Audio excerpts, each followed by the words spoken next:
All right, Eric, are we all set up, ready to go? Yeah, it's already. Oh, like, okay, cool. I guess we can throw that in there somewhere, maybe. What's up? I'm Deuce, not Juice. Please don't drink me. I said I was going to come up with a new joke. I'm so sorry. This is a speaking podcast where we talk with people with dreams and ambition from a vast array of industries yet. Today, I'm fortunate to have two of these folks who have adopted me when I was in Hong Kong to some degree. I'm going to let them introduce themselves, starting with Jay.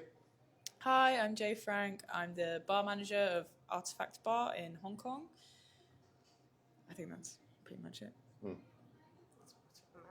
I'm Ellie. I'm also a bartender in Hong Kong and Jay's girlfriend. And my pronouns are he, him. Yep, there you go. Mine is she, her. I'm that nigga. Anyway. But getting straight into it, like we usually make our drinks on camera. Unfortunately, this time we just didn't have to, or rather, we were very fortunate because we didn't have to. So we just got a simple beer over here, a bee's tea. One of the things that we have on our menu here, it's a twist on a bee's knees with yuzu honey mixture, as well as a gin that's infused with green tea and super juice lemon that we make here in-house. And then I have a Bye Bye Birdie here, which is a twist on a jungle bird, mostly with a Campari that's been fat washed with coconut oil and love. Yay. So anyway, cheers, guys. Cheers. That's so good. Thank you. Well, I didn't make the beer, but I'm pretty sure the beer's okay too. You made sure it was ice cold. I did. I had to pour 2 glasses. There's another one back there for Eric if he wants it later. There you go. Off you go. Off you go. All right, so let's get into it yet. What brings you guys to Japan first and foremost? We're actually here to celebrate our 3-year anniversary. Congratulations. I don't have my bubble gun. I usually do. But no, 3 years together. Obviously, you both are in the bar industry. Like, do you feel like that kind of has some kind of, does it make it easier or harder as a couple? I think it makes it easier. Yeah, definitely. We discussed at one point, Ellie was maybe looking to move into brand ambassadorship. And that was looking to be maybe more 9 to 5, not necessarily, but sometimes. And we discussed that maybe that actually might make things way harder.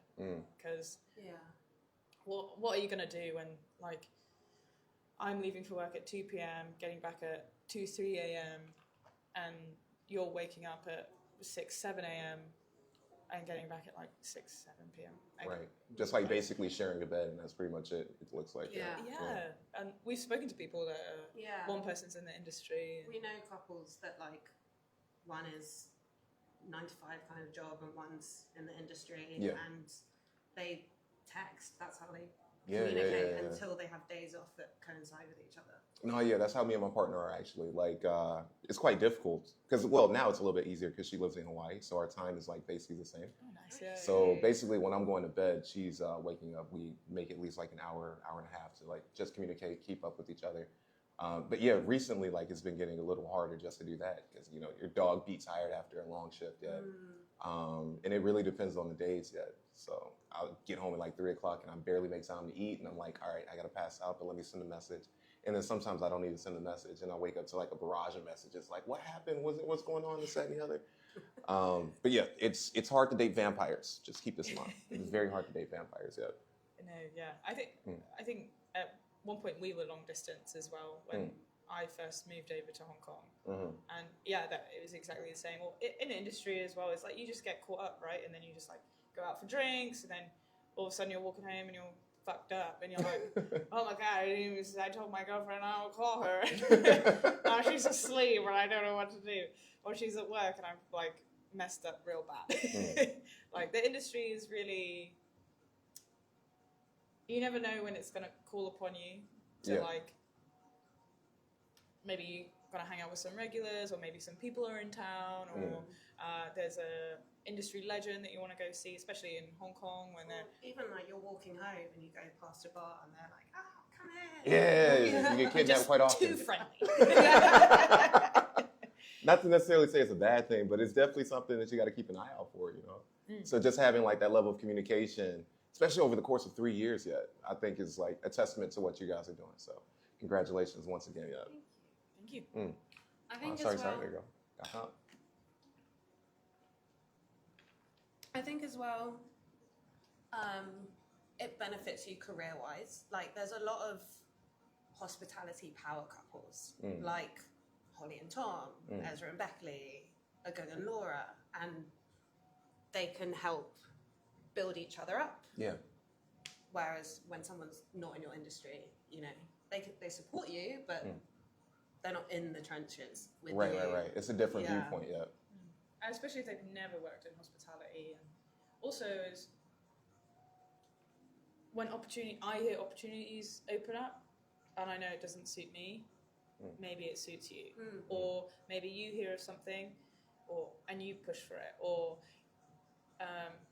you know, like when you've met somebody at a bar in Bangkok and you're like, oh, they were really cool, and I can be like, you need to reach out and just let them know you had a good time, and like really solidify that you were there, and you want to build a relationship with them. Or it can really help push each other to really grow, even though, you know, it's quite good in the sense that we don't eat each other's careers, because we want different things, and like that's quite nice. I think that helps us a lot. No, I mean, that's dope. Yeah, like the fact that you guys can kind of still network with each other, have this like relationship, and just like make it work. That's crazy to me. Like, I have no words for it, actually. She has her own network, and I have mine as well. And like, when I get a chance to meet people and make that connection, I can go, and now meet my girlfriend, my wife, and then you can be like on the other end is, like there's been scenarios where we're hosting the 50 best after party at Artifact, and you've been like, I know this guy, you need to look after this guy because he's so-and-so, and I'm like, oh, I don't know this guy, and she can introduce me and be like, this is my partner. So it goes two ways. It's not just one-sided. Yeah, for sure. Got you. So even with all that stuff being said, like obviously you had to start somewhere. Like, how did you guys get started in F&B? How did you find yourself in the position that you're in now? Well, I'll go first. I think like a lot of people kind of fell into the industry almost by accident. I started off waitressing at uni, just needed money. I'm a student, I was poor, and kind of fell in love with it by accident and just never left. And here I am, like, I don't know what, like 8 years, something like that later. Like, I'm still here, still going, so yeah. Cool. What about you, Jay? Well, very similar. I just moved to London from, my family is military, so we moved around a lot, and always in the countryside. And I went to boarding school, and then I was supposed to go off and study law at Oxford. That was what they were grooming me to do. And then one day I turned around to my parents and went, I want to study art in London. And they were like, are you fucking kidding? Is that fucking dope? So I moved to London, and my parents just didn't have the finances to subsidise the university living, especially because my course was 9 to 5, Monday to Friday, very intense. So the only job I could get was like service industry. I tried to get a job at McDonald's, they wouldn't hire me. I tried to get a job at Costa Coffee, they wouldn't hire me. That's crazy. Yeah, I know, right? And then I walked into a random bar on Shoreditch High Street, Kingston Road in Shoreditch. And they were like, I was like, I need to work. And they were like, I was like, when can you pay me? They're like, if you start working right now, we'll pay you on Friday, like in 3 days. I was like, okay. I got a black t-shirt on right now. What do you need me to do? Like, and then the rest is really history. Like, a couple of years after that, we met. We actually, it's a bit unorthodox. I was her manager. I'm one of her managers, not power harassment. No, listen. Tell your HR department. well, we'd worked together for a long time. And very quickly, we had become friends. Yeah, but we were friends for a long time before anything happened between us. Yeah, and then like pretty much as soon as we got together, you left, and then myself a couple months after. It was pretty much like 6 months. Yeah, I'd say that's pretty soon. Kind of like, and we've been together ever since. So it was the right decision. Fair enough. Yeah. So, like, you guys both work in Hong Kong now, correct? Now, Hong Kong, like, for some viewers that probably don't know, is pretty well known for their bar scene. They rank consistently pretty highly on a list called Asia's Top 50. So, in Osaka, we don't necessarily have that sort of pressure. Like, cocktail scene here is something that's really only popped up in, like, the last couple of years yet. So it's still a pretty, new scene here. But working with, quote unquote, industry legends or bars of high caliber, do you feel that kind of pressure? Do you feel like a small fish in a big pond, big fish in a small pond sort of thing? In a way, it's beneficial because you have so much easy access to people that have done and continue to do amazing things in the industry. But in a way, for me at least, it's a blessing and a curse because it takes away, I think, sometimes from like what I believe hospitality should be about, which is the experience. And I always say to Jay, like, why should people come to your bar and not drink at home, which is going to be way cheaper because they want to have an experience that they can't get at home, not because you won world class or your bar is in the top 20 best bars in Asia or in the world. So yeah, it's finding a balance. I think it's a blessing and a curse. Yeah, I would totally agree with that. Like yesterday we went to bar Ipuku. It's like a DJ, like with all the records. Ah, yeah. And we sat there and we were like, this is something that you're not going to find on any list ever because, like, it's not cocktail centric. The cocktails are very basic, but it's like it's a vibe. And like sometimes, like in Hong Kong, we're always just focused on the list. We're always focused on Instagrammability. The cues come with like people wanting to just take a picture and just prove that they were there. It does great for your, like, to be on the list. It's great for your marketing. It's great. It does wonders for you as a bar in terms of revenue, in terms of exposure. Just quickly, I do also think that I'm not trying to shit on 50 Best. Like, people that work hard and put time and energy into these things should get accolades, and they should,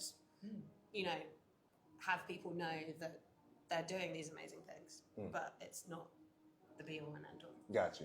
That's what I wanted to get to. It's not the be all and end all. It like you can still go to a bar and have a great time, and I think maybe that's something that London is a really good example of. That is, like, we have lots of, or previously we've had throughout many years, we've had lots of great bars that have been number one on the list. Have been like, look at Satan's Whiskers, look at Coupette, look at Three Sheets, Taya in Elementary, the Connaught Bar. Like, yeah, y'all been together a while. Yeah. Like, there's a lot, but there's still fantastic places that haven't been on the list, like Hatcher Gaviria. There's Sun Tavern. There's Shrub and Shutter in Brixton. Like, and these are places that are doing interesting things with cocktails, especially Hatcher. Like Dino, who runs Hatcher, fucking icon. Everyone needs to know Dino. Fucking icon. Probably one of the most underrated people in the industry, in my opinion. Yeah, Okay. I would say him and Jen Queen. Yeah, that's it. And those are the two people I think that we probably look up to most. I would say also Hannah Lanfear. Yeah. Like, absolute. Because what Dino's doing, Dino's not on any list. He's winning awards in the UK, like they were just at the Class Bar Awards or the Bar Magazine and Awards.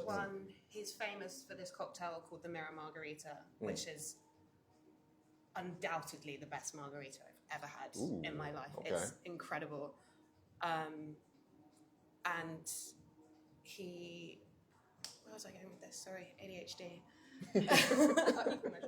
Yeah, he created this initiative that Jay and I were both part of in London to help in some way marginalised people in the industry, whether you're not white, you're queer, you're neurodivergent, you're a woman, or a combination of multiple things, and to give you a mentor and to help you move through the industry because traditionally you would be overlooked. Give you connections and give you access to free education courses that they have introduced since we've been away. They introduced one where they introduce you in where they give starter bartending courses for free for people like that who want to get into the industry, which is amazing because we need that. We need a lot. It's a hard industry if you're not a cis white man. I think we can all agree that, especially in the West, it's if you don't mind me saying, you've been in horrible scenarios where people have spit in your hair and things like that. I would spit in my hair. Or we know people that have had but people have they just come up and grab my hair, or I've been shamed in front of the entire team because only the men can be the strong bartenders. And I'm a woman, so therefore I'm not. But then I'm looking at these men being like, you ain't shit.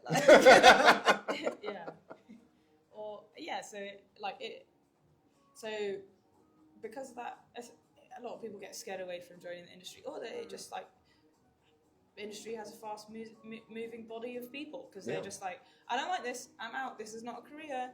In Japan, it's being a bartender is a career that's very well regarded, but in the UK, you started bartending because you're in uni and you need money. I started bartending because I was in uni and I needed money. That's how pretty much a lot of people, I think pretty much everybody we know that is in the industry right now, that's how they got started.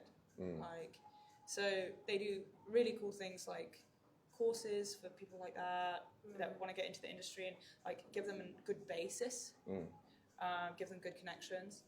We did our WSET for free, which is something that I don't actually know how much it would cost, but it's very expensive, and they get funding from brands, or they're registered charities, so they do get some charity funding as well, or they host fundraisers, and that all goes into education or taking people out to things, or bringing in people from around the world to come and do a seminar or whatever. It's all, no one is making any money off of Equal Measures. It's all reinvested back into the program. And you said that's called Equal Measures, and they're based in London. In London, got you. And that would be Vicky. Vicky is their first paid member of staff, and she's the Odie. But she's also winning awards for what she's doing as well in there. Because Dino also, although it's Dino, I think, that set up the charity, he champions her needs and what she wants and who she wants to be. So that's pretty cool too. It's not just this one guy being, look at what I've done. I think a lot of people wouldn't even necessarily know that it's him. Which this man is just perfect in every way. I think that's a really cool concept. All right, so I got to go to London. Eric, make that happen. Thank you. I appreciate you.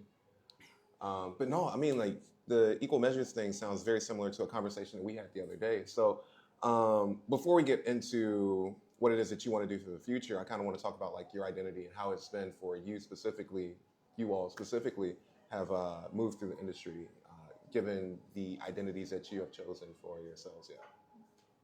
Well, it might be best to first introduce our identity. So, sure. I'm a white trans man that goes by he, him, and sometimes by they, them. I would say that's restricted to a group of close friends, but sometimes they, them. Gotcha. Yeah, whereas I am a mixed race, if we want to go into it, half Scottish on my dad's side, Jamaican on my mum's side, but born and raised in London. Woman, cis-straight woman, which is something that also confuses people in the context of our relationship, because we get assumed to be lesbians a lot of the time. Or you, a lot of people accept or they think my that identity, we're, but they're like, yeah, you must be with a gay person or something, Yeah. at least that's bisexual. well, sometimes people think we're a lesbian couple as well. Yeah, sometimes. Or we get like thrust into that group, which is fine to an extent. Like, it's not a bad thing to be a lesbian at all. Like, you know. But that's not how you identify. No. Okay. And you also don't want to be like falsely Yeah. standing up, like people like, you represent me, and you're like, I'm really sorry, I'm not. I want to be a champion. We can be cool. Yeah. I'm an ally. Got you. Ally. Yeah. And also, I represent a lot of things. Like, You're I'm neurodivergent. neurodivergent, I have ADHD, I'm mixed race, I'm a woman. Like, a there's lot of enough hats. going on. Yeah. I don't also need to be gay. It's okay. Which is also fine if you are. I'm not trying to shit on anyone. Got you. But, like, that's just not who I am. But yeah, and it's also not a bad thing, because Ellie is a really good ally, and like Ellie has introduced me to trans people. I think Ellie introduced me to the first trans person I ever met. Really? Yeah, he after was coming out. one of my closest friends from school over the pandemic transitioned, and Yaz was like, I don't know any trans people. And then Jay was like, I don't know any trans people. And I was like, well. Yeah. Exactly. So Ellie's a fantastic ally, but sometimes I think you feel a bit uncomfortable when you're at Pride events as a representing person, when you're like, I'm representing allyship, not gayness. Got you. So that's always something that, that's why I feel like it's important to put how we identify out there. As to how that's affected my experience in hospitality in London, it was a lot harder. I think maybe because the reason why I moved to Hong Kong was because, or the reason why I couldn't turn down the opportunity was because it was to work for Ezra and Beckley, who are together. Beckley having owned for a long time the Pontiac. And I remember when they were like, the interview, I got to the interview stage and they were like, here's information about the owners.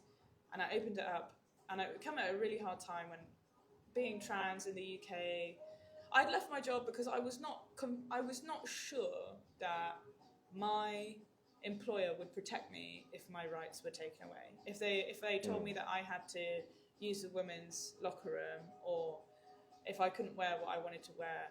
And we're not there yet in that state, but it's like, what if it did happen? And I didn't want to be there in case that happened.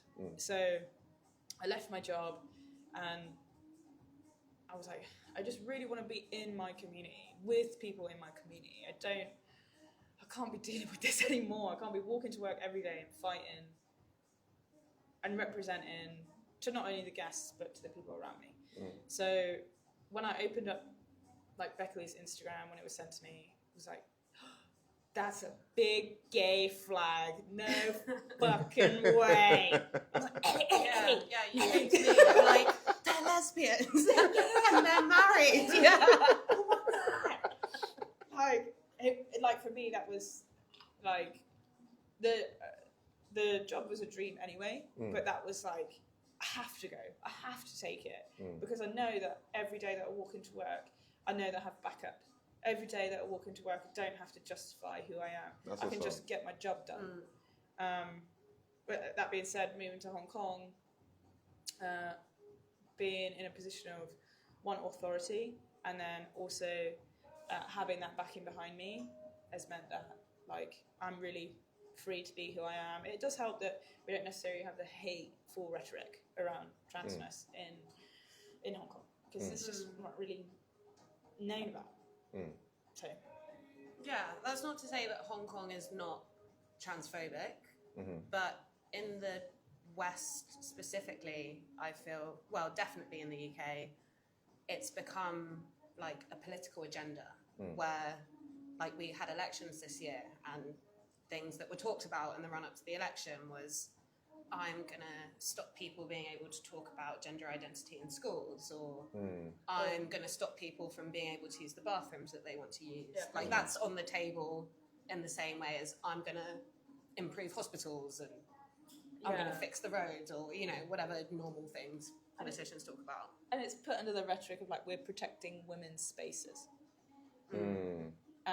Because we're like left with this kind of bad taste in our mouth, maybe mainly from media, that from like films and things like this, that trans women are men in dresses who want to be predatory towards your wife in the bathroom, and trans men are poor little girls that have been taken away from the right path, which is absurd. So yeah, like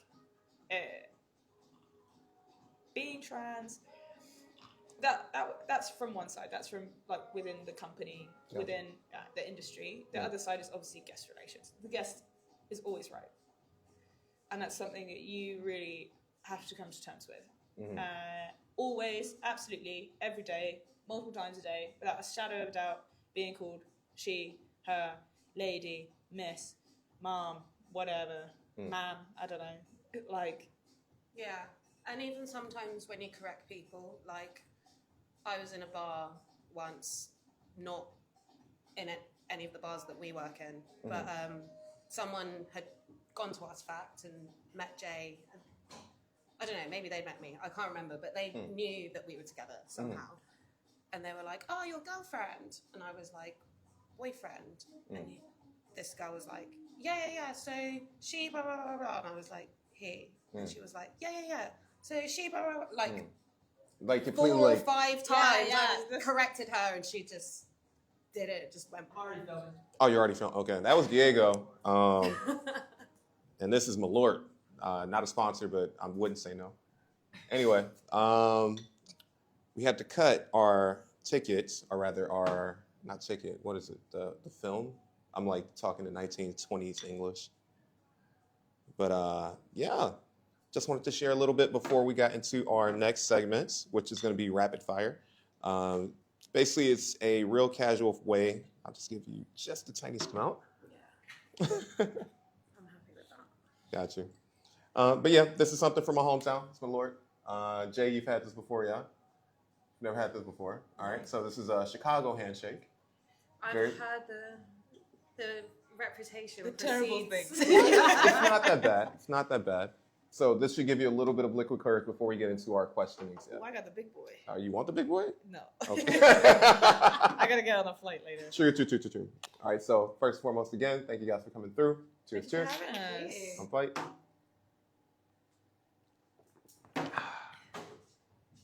Fernet is worse. Really? Yeah. Whoa. Yo, you heard it here first. Fernet is worse than Malort. Yo, there we go. I really don't like Fernet. I love Fernet. Sorry, Beckley. I mean, Beckley, Holly. I mean, Holly has like a whole dispensary. I think you might be fighting the whole industry on that one. Anybody that's ever trained in the US. I'm ready. I'm I'm from from South London. I'll fight anyone. We don't have Fernet in London. No. Really? Not in the same way. Okay. Like, we have Fernet, of course, but like not in the same way as like the bartender handshake, right? Got you. We don't Yeah, that's more like an East Coast thing. Yeah, the Fernet Actually. coins. Or not an East Coast, West Coast thing. Yeah, the Fernet coins. Yeah. Like, I think the Fernet coin has really gone out of fashion. Like, I want one. I still want one. I love Fernet. Yeah, Fernet. I saw a guy one Hashtag. time a guy, he was a Japanese guy, came to my bar as a bartender. bought by other fellow Hong Kong bartenders. Pulled out like 3 Fernet coins. I was like, 3? And I was like, can I just have one? You don't need 3. You just need 1 to be in the club. Yeah. You don't get 3 shots of Fernet now. But you know that when you have a Fernet coin, you get out and they're like, well, now I gotta give you a shot of Fernet. That's why we keep it behind the bar. I'm just waiting for my coin. So somebody out there, please, thank you. Sponsor me for now. You need to be like the brand ambassador for Japan. Yeah, no, I definitely could not. You might have to fight Holly. Yeah, I would. I would have to fight Holly. I'm not gonna fight Holly. That's true. Holly. She's mom. I'm not gonna fight mom. I'm kind of like, if Holly hasn't got it yet, then nobody's getting a Fernet coin. Pretty much. No, because she designed a Fernet coin from Hong Kong, actually. Did she? Yeah. Oh. Fun fact. Of course she did.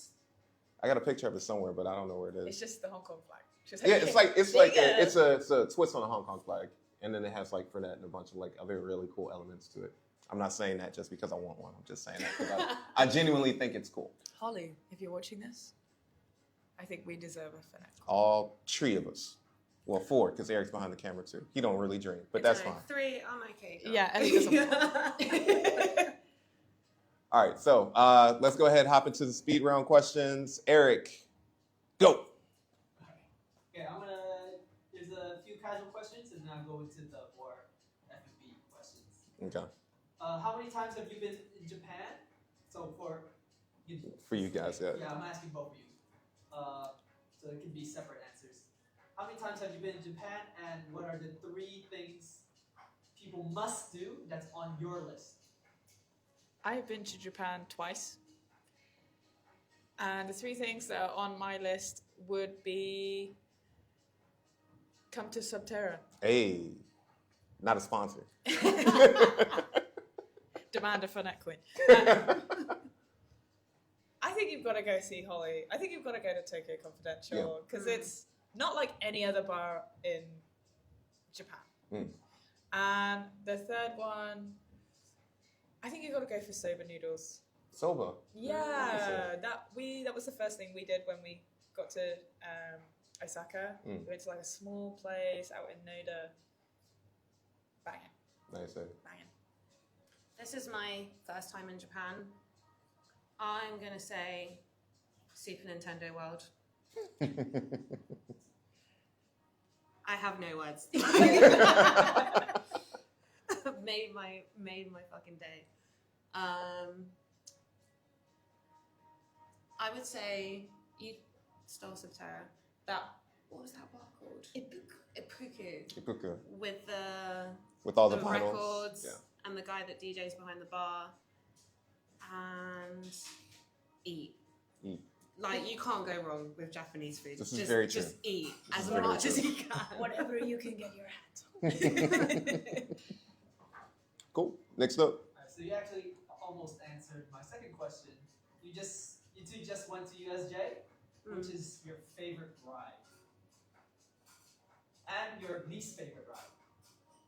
No. My favorite ride is going to be the Harry Potter ride. I don't know what it's called. And the Forbidden Journey.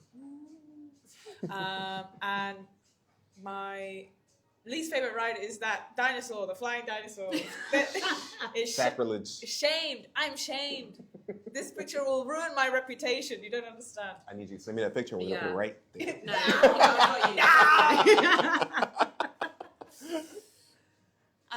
For me, it's not going to be a surprise. It's the what was it called? I guess The it is a Cooper, surprise. the Mario Yeah, Adventure. Cooper's Castle. The real life Mario Yeah, Kart. yeah, real life Mario Kart. That's Technology. I have no words. Least favorite.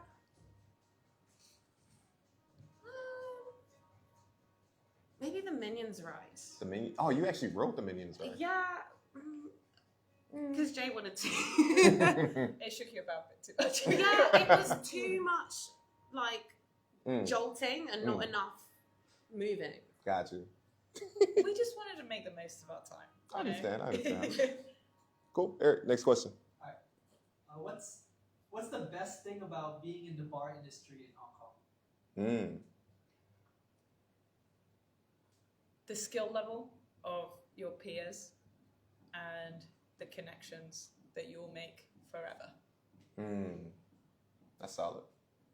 I think for me it's community, especially because a lot of the bars are all concentrated in one area, so you can hop from place to place to place to place very, very easily, and it's very easy to get to know people. Nice. I might step on some toes with this one. Ooh. What's your favorite bar to go to in Hong Kong? The Pontiac. I say that without, a lot of people be like, well, it has to be this or it has to be that. What you said, it's about community. Every time I go there, everybody knows who I am. I walk in, they go, Jay's here! Hi, Jay! They talk with me, I can go there alone. Isn't that really what you want from a bar? I don't have to have this super conceptual.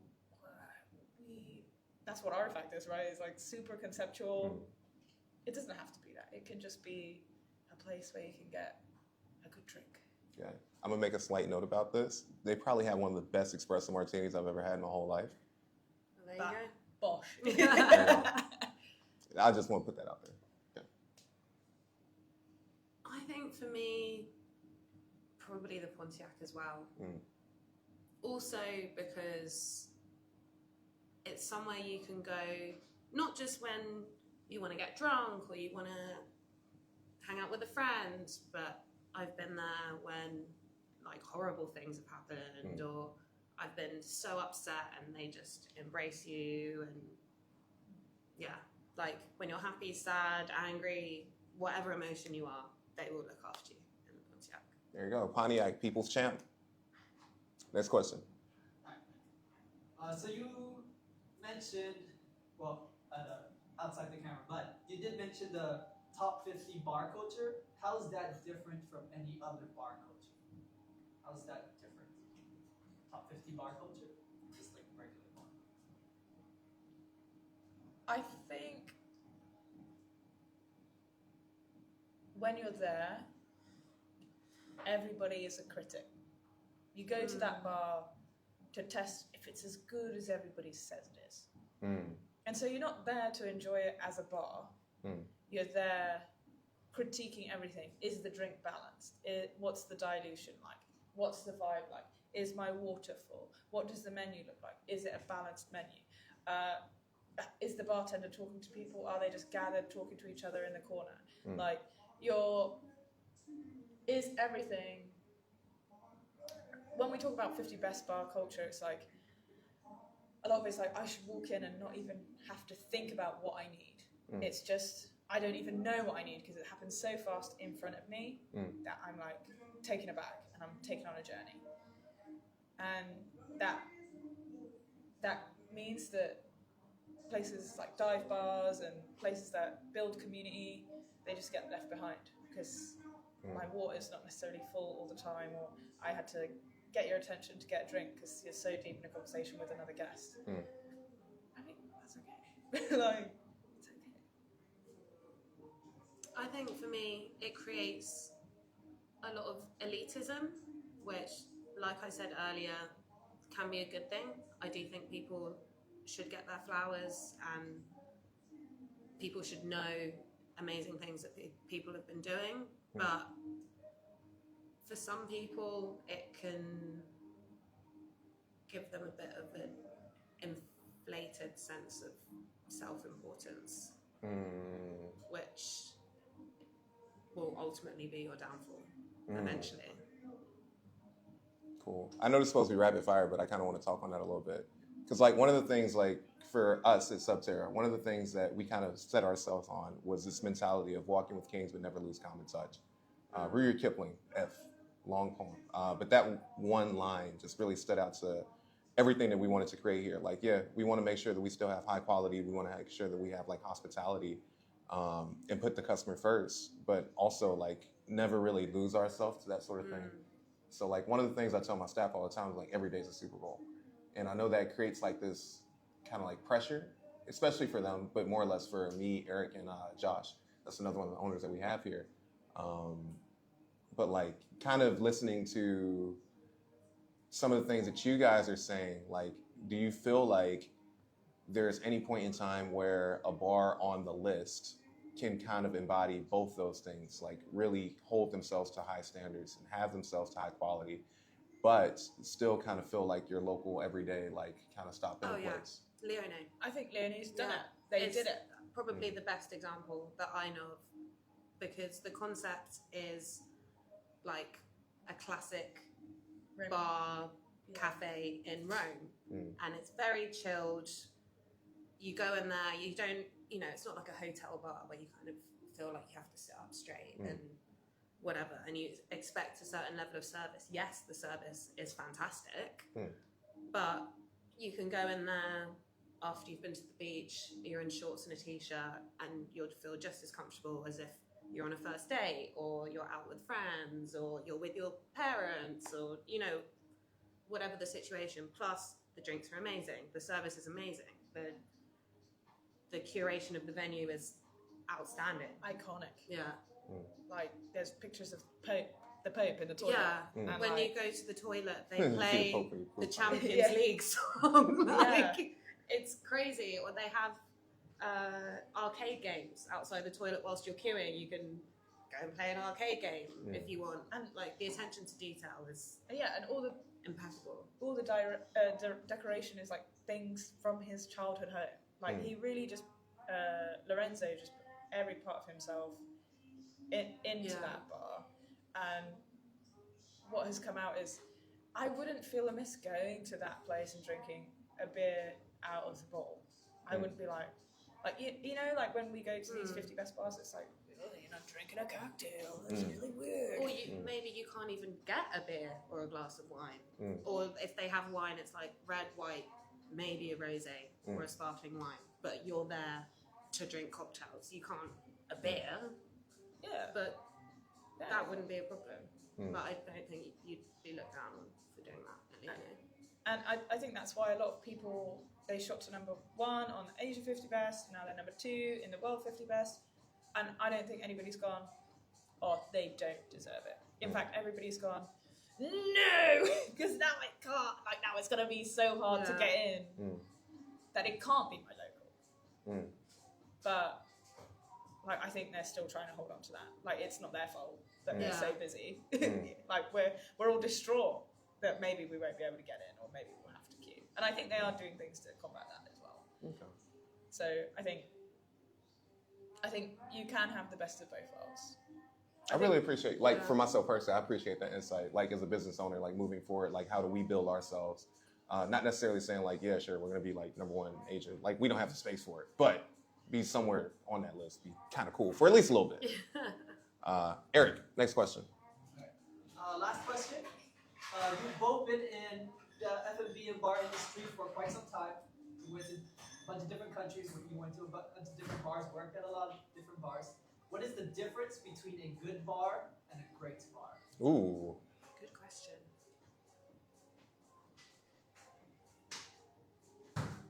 I think the difference between a good bar and a great bar is whether the bartender takes time out to talk to me. I think it's very clear that when somebody walks in, they go, I want to sit at the bar.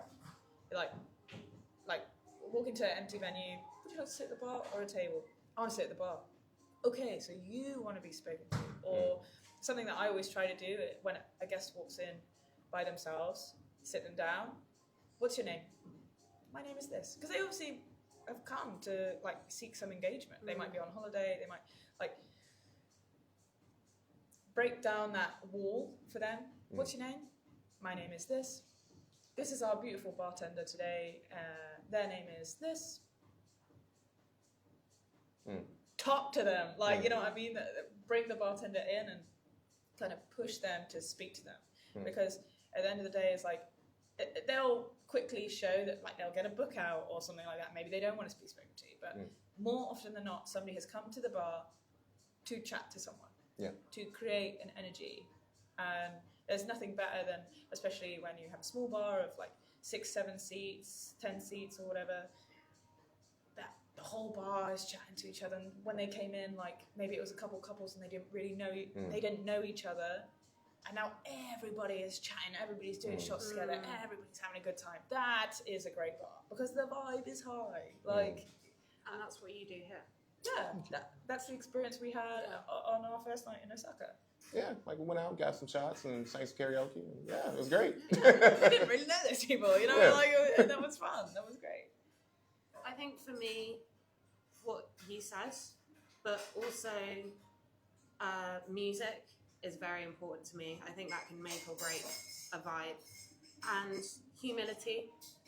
Like, it's all well and good in engaging with someone, but if you're an asshole or you're up yourself,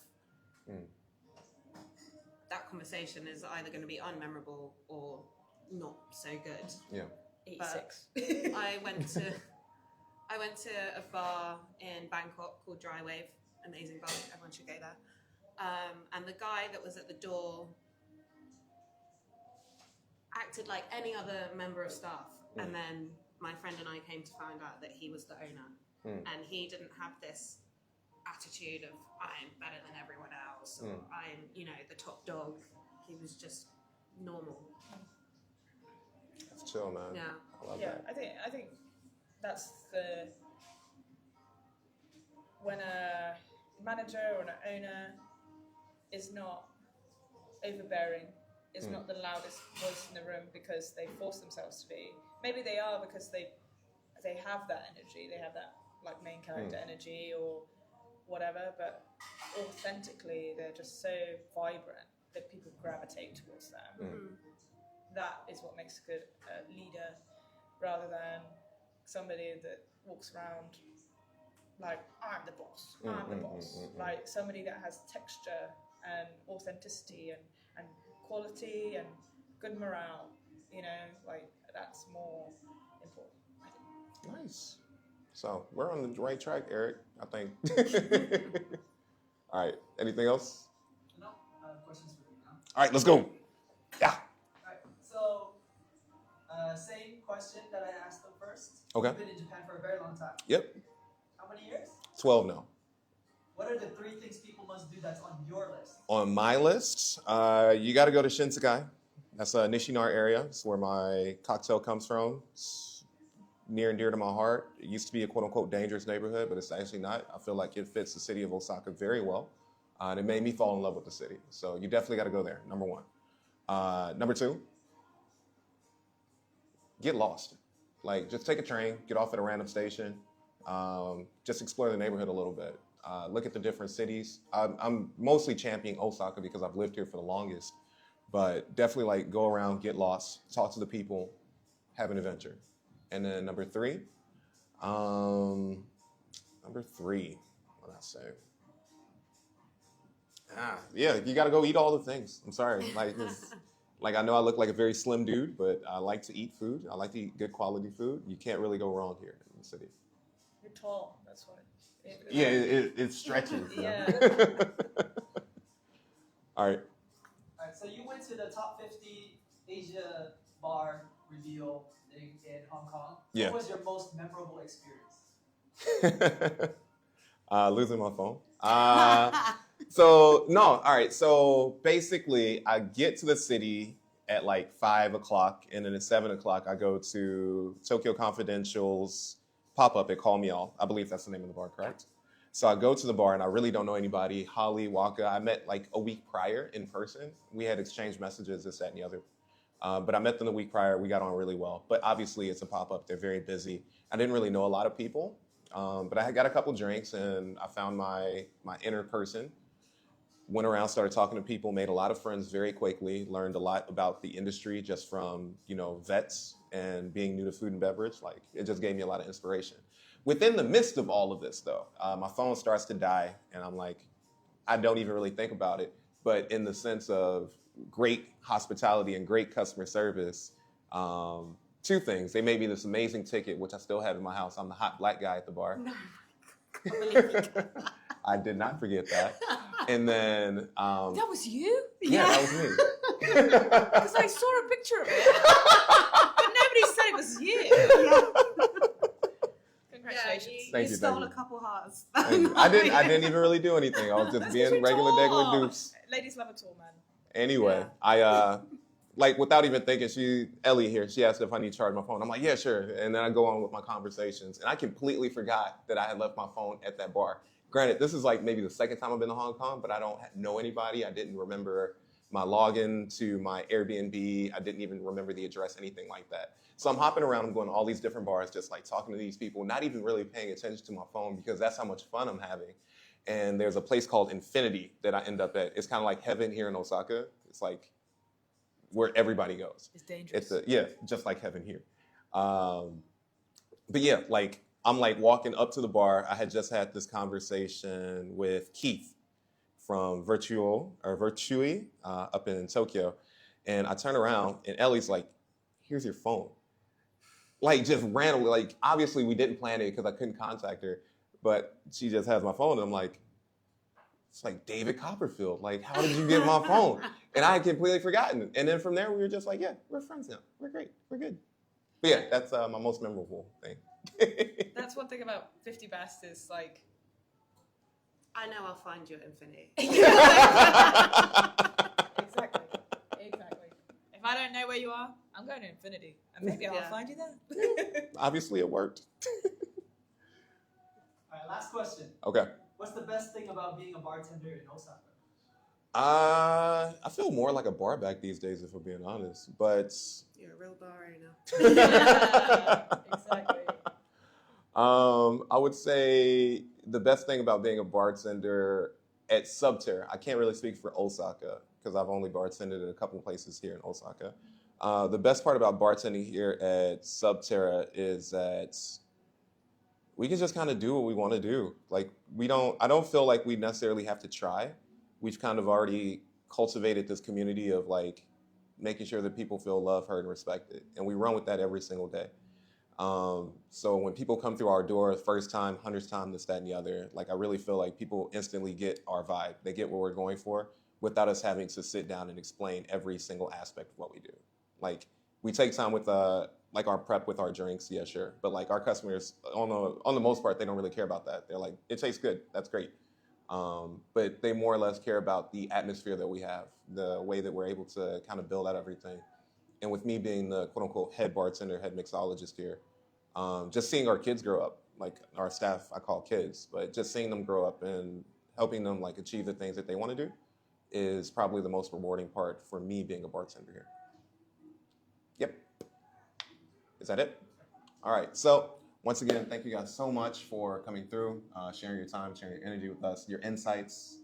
It's been a blast. Hopefully you guys can come back here at some point. If not, we'll definitely be back in Hong Kong at some point. I don't know if it'll just be me or if I'll bring a couple other kids and Eric along as well. But most definitely, this is a long-standing relationship and a longer conversation for the future yet. So thanks for stopping by and listening to our podcast. Make sure you follow the links, all this other type of stuff. We'll put their information if they want it somewhere here or here or here. I just like fucking with Eric because I know he doesn't like to edit. But yes, overall, thanks, and thank you guys for tuning in. Cheers.